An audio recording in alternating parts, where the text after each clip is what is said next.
ایک کنواں رب کی بارگاہ میں صدقہ کیا تو 150 کھجور کا باغ ہاتھ آ گیا۔ صدقہ کیسے بڑھتا ہے؟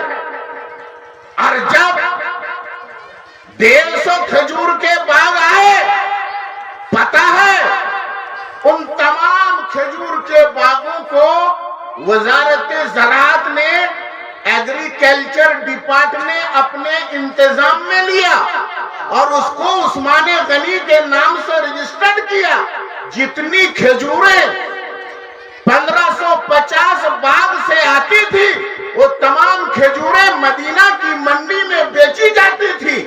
اس سے جو پیسے آتے تھے اس باغ میں خرچ بھی ہوتا تھا، جو کچھ خرچ کے بعد بچتا تھا وہ پورا کا پورا حضرت عثمان غنی کے اکاؤنٹ میں جمع ہوتا تھا۔ عثمان غنی تو گزر گئے، بولیے گزر گئے، بولیے 1000 سال ہو گیا، 1200 سال ہو گئے، تو 1400 سال گزرنے کے بعد بھی وہ صدقہ جو کنویں کی شکل میں خدا کے راستے میں عثمان غنی نے کیا تھا، اب 1000 سال گزرنے کے بعد بھی وہ صدقہ بڑھ رہا ہے، وہ بڑھ رہا ہے۔ جتنی کھجوریں بیچی جاتی تھی اس سے جو پیسہ ہوتا تھا وہ اکاؤنٹ میں جمع ہوتا تھا، اور اس کے بعد کیا ہوا پتہ ہے؟ وہ جب پیسہ جمع ہوا تو اس سے تقریباً 50 ایکڑ سے زیادہ زمین خریدی گئی، اور اس کے بعد ایک بہت ہی عالی شان وہاں پر ہوٹل بنایا گیا جسے فندق عثمان نام دیا گیا۔ اور جب ہوٹل بنا تو اس وقت کا جو بجٹ بنا تھا، سمجھ ماری بات، اس وقت کے مطابق تقریباً کتنا 5 کروڑ سالانہ 5 کروڑ روپیہ کی آمدنی اس ہوٹل سے ہوتی تھی۔ سمجھ میں رہی بات؟ اس ہوٹل سے سالانہ آمدنی 5 کروڑ روپیہ، اور یہ سب کے سب حضرت عثمان غنی رضی اللہ تعالی عنہ کے نام۔ تو یہ ایک صدقہ، اب آپ کے سمجھ میں آیا کہ نہیں؟ یمحق اللہ الربا ویربی الصدقات، اللہ تبارک و تعالی سود کو مٹا دیتا ہے اور صدقہ کو بڑھاتا ہے، صدقہ کو بڑھاتا ہے۔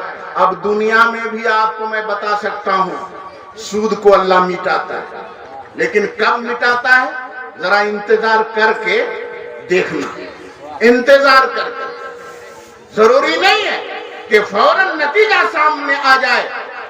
آپ کسی کے بارے میں جانتے ہو، آپ ایک آدمی ایسا بتا دیجئے جس کے بارے میں پتا ہو کہ وہ سود کھاتا ہے لیکن اس کی اولاد اچھی ہو، اس کی جائیداد بچی ہو، ایک آدمی دکھا دیجئے اگر اس نے سودی کاروبار کے ذریعے سے دولت کمائی ہے تو ایک نسل نہیں تو دوسری نسل میں وہ تباہ و برباد، کچھ باقی رہنے والا نہیں ہے۔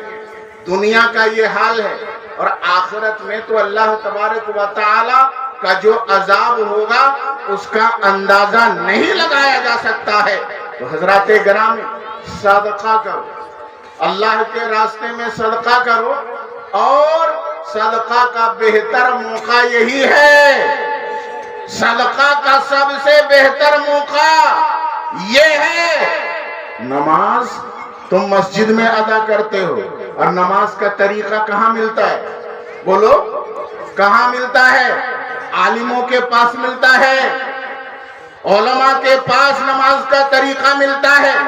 وضو کرتے ہو، وضو کا طریقہ علماء کے پاس، روزہ رکھتے ہو، روزہ رکھنے کا انداز، روزے کے مسائل علماء سے ملتے ہیں۔ اور جب یہ علماء مدرسے سے نکلتے ہیں، مدرسے سے پڑھ کر یہ عالم بنتے ہیں، تو تمہارے لیے ضروری ہے کہ اگر تم اپنی نماز کو بچانا چاہتے ہو، اگر اپنے روزے کو بچانا چاہتے ہو، اگر اپنی عبادتوں کو بچانا چاہتے ہو، اپنی مسجدوں کی حفاظت کرنا چاہتے ہو تو اپنے مدرسوں کی حفاظت کرو، مدرسوں کو آگے بڑھاؤ، جلسے میں خرچ کم کرو، جلسے میں خرچ کم کرو، بچاؤ تاکہ مدرسہ آگے بڑھے، تاکہ مدرسہ آگے بڑھے، اس کا معیار تعلیم مضبوط ہو۔ ارے منسنگھا کے مسلمانوں، خاص طور پر تمہاری یہ ذمہ داری ہوتی ہے کہ آج یہ مدرسہ اشرفیہ معین الاسلام جو حافظوں کی ٹیم ہر سال نکالتا ہے، یہاں حافظ قرآن یہاں سے ہر سال نکلتے ہیں، اب یہ دل میں ارادہ پکا کر لو، یہ ٹھان لو کہ جیسے ہم حفاظ قرآن کی ٹیم نکالتے ہیں، حافظ قرآن کی ٹیم نکالتے ہیں، اسی طریقے سے یہاں سے ہم عالم دین کی ٹیم بھی نکالیں گے، یہاں سے بخاری شریف پڑھنے والے بھی نکلیں گے، مسلم شریف کی تعلیم یہاں ہوگی، حدیث کی یہاں تعلیم ہوگی، تفسیر کی یہاں تعلیم ہوگی، فقہ کی یہاں تعلیم ہوگی، یہ دل میں ارادہ پکا کرنا۔ یہ کیسے ہوگا؟ فرشتے آئیں گے اور بنا کے دے کے جائیں گے؟ بولیے، ارے فرشتوں کا جو کام تھا وہ فرشتے کر چکے ہیں۔ 313 تھے، ایک طرف کافر ہزاروں کی تعداد میں، تو 300 کے تعداد میں تو جیت نہیں سکتے تھے، تو وہاں ضرورت تھی فرشتے آئے اور اس کے بعد تعداد بڑھا دی، کافروں کو شکست ہو گئی۔ اور اب تو کروڑوں اربوں کی تعداد میں ہو، انتظار کرو کہ فرشتے آئیں گے تو ایسا ہو سکتا ہے؟ ارے جب محتاجی تھی تو اسی حساب سے رب کی مدد، اب تمہارے اندر بخیلی آ جائے گی تو مدد کہاں سے آئے گی؟ یہ کوئی بیت المقدس کی تعمیر تھوڑی ہے۔ وہ آپ کو کرنا کیا ہے؟ آپ کو ہمیں کرنا ہے اس ادارے کو آگے بڑھانا ہے۔ آگے بڑھے گا کیسے؟ جب ہم اپنی گاڑھی کمائی سے مدرسے میں ہم دان کریں گے، جبھی نہ ہوگا۔ بولیے، اور اپنے آپ کو تو بہت ہی فخر سے کہتے ہو کہ ہم تو صدیقی ہیں، ہم تو شیخ صدیقی ہیں۔ ارے اپنے جد اعلیٰ اپنے دادا کی سنت کو تو اپناؤ، حضرت صدیق اکبر کی سنت اپنا لو۔ ہم نے بیان کیا تھا اس سے پہلے بھی، بار بار بولنا پڑے گا کیا؟ جب نبی نے اعلان کیا تھا اسلام کو مال کی ضرورت ہے، حضرت عمر فاروق لے کے آئے مال، سارے صحابہ لے کے آئے اپنے اپنے طریقے پر، اپنی اپنی حیثیت کے مطابق۔ حضرت عمر فاروق بہت زیادہ مال لے کے آئے تھے نا، ڈھیر سارا مال۔ پیارے نبی نے دیکھا تو کہا اتنا مال، کہ عمر کیا گھر کے لیے بھی کچھ چھوڑا ہے؟ حضرت عمر نے عرض کی، یا رسول اللہ آج میرے پاس مال زیادہ تھا، آدھا میں لے آیا ہوں اور آدھا گھر کے لیے چھوڑ آیا ہوں۔ اتنے میں پیارے نبی دیکھتے کیا ہے کہ ابو بکر صدیق ایک چھوٹی سی گٹھری لے کر، نحیف و لاغر، ناتواں جسم، کمزور جسم، ٹہلتے ہوئے چلے آ رہے ہیں، کشا کشا، سر پہ ایک چھوٹی سی گٹھری ہے، لا رہے ہیں، پیارے نبی کے قدموں میں لا کر ڈال دیتے ہیں۔ یا رسول اللہ یہ ابو بکر کی طرف سے یہ اسلام کے راستے میں یہ قربانی ہے، یا رسول اللہ یہ ادنا سی قربانی یہ قبول فرما لے۔ پیارے نبی نے دیکھا، پوچھا ابو بکر کیا پورا مال لے کر کے آ گئے ہو؟ گھر کے لیے بھی کچھ چھوڑ آئے ہو گی نہیں؟ گھر کے لیے کچھ چھوڑ آئے ہو؟ قربان جاؤ صدیق اکبر پر، اسلام کے راستے میں خرچ کرنے کا جذبہ جو حضرت صدیق اکبر کا تھا وہ کسی اور کا نہیں تھا۔